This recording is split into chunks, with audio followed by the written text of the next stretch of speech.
All right. Now it's time to dive into the neuroscience of how emotions happen in the brain. Now, to some of you, this might be the super boring part where you're like, oh, I don't want to get into the technical jargon. Too bad, we have to. Okay? Now, for the rest of you, you're all brilliant intellectuals.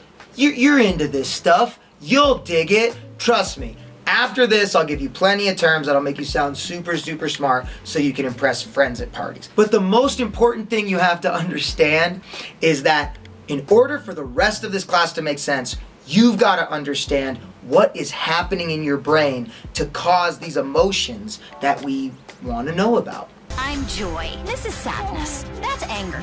This is disgust. And that's fear. The first thing you need to know is that there is a part of your brain called the amygdala. It's a super fun word to say. Amygdala. Amygdala. Amygdala. Your amygdala is where your emotions actually come from. Here's the thing. All animals have an amygdala, and psychologists refer to it as the smoke detector of the mind. What it's meant to do, very simply, is it's meant to tell you when something gives you pleasure or when something could cause pain. That's it, okay? We're gonna use our imaginations for a second, and I'm gonna explain to you how the amygdala works. Imagine a deer. And imagine that this deer is drinking water at a lake, enjoying a beautiful sunny day on the plain.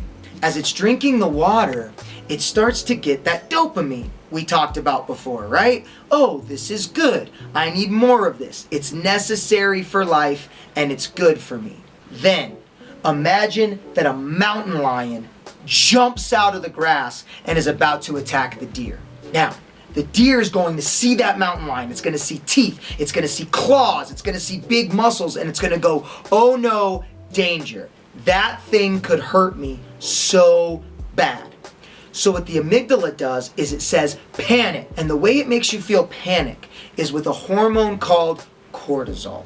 Cortisol is the stress hormone. What it does is it acts like an electrical shock down your spine. It's almost like your body's natural shock collar to the central nervous system.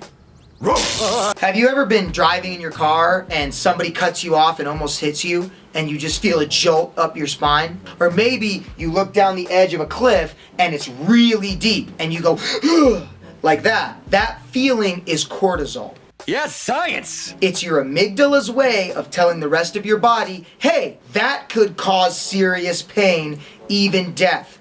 Don't go near it. When that deer sees that mountain lion and gets that jolt of cortisol, the next thing that's triggered is adrenaline. That means that the heart's gonna start beating fast, the blood's gonna start racing, and the muscles are gonna get super tight. That way, it can either fight off this lion or run as fast as we can. We call that fight or flight. Makes sense, right? That cortisol and that adrenaline is absolutely necessary to save the deer's life. It's gotta use as much of it as it can. It's gonna get hyper-focused on the problem at hand, and then a couple amazing things are gonna happen. The first thing that deer's brain's gonna do when it senses adrenaline and cortisol is cut off the sense to the stomach. Think about that for a second. Why would it do that? Take a second to write that down. What do you think?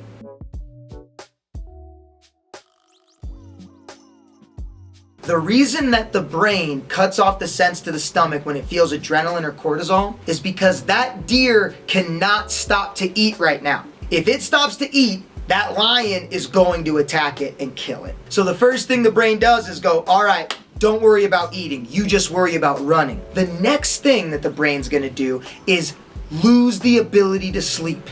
When adrenaline is coursing through your veins, there's no way you're gonna sleep for the exact same reason. If that deer takes a nap right now, it's just sitting lunch for that mountain lion. So instead, what it's gotta do is it's gotta focus, use its muscles, use that beating heart, use that pumping blood, and get to safety. Let's say the deer makes it, okay? The lion gets tired, goes away.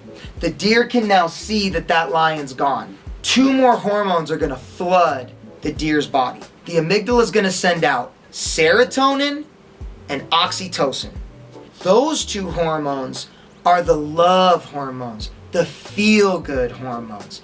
They're the ones that are gonna flood that deer's body with relief. It's gonna go, oh, finally, I'm safe.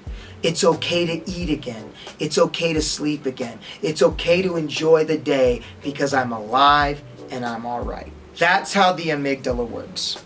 Now, here's the problem. We as human beings have an amazing superpower. It's also our biggest problem, and that is our evolved brain. We still have an amygdala just like that deer, and it functions pretty much exactly the same as that deer's does. But we grew this prefrontal cortex, which gave us that imagination that we were talking about. We have what's called inner vision. We can picture a way out of that scenario. That's how we thought up a spear. That's how we thought up a home. Fortitude that got us away from that mountain lion so we never had to worry about it again. Your imagination is your ultimate superpower. Take a second to look around the room you're in. Everything in that room, from the chair you're sitting in, the table you're sitting at, this camera that I'm talking directly into, the internet that is making it possible for me to broadcast to you all over the world, even the very room you're in at this moment. It was once just grass and air.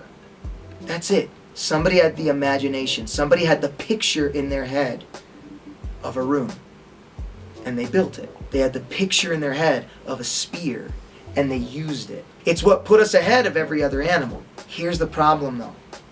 Our amygdala hasn't caught up. So what that means is, as human beings, we don't have to be faced with real life danger like a mountain lion. We just have to think about potential danger. And our amygdala acts the exact same way. We're going to get into that in more detail in the next video.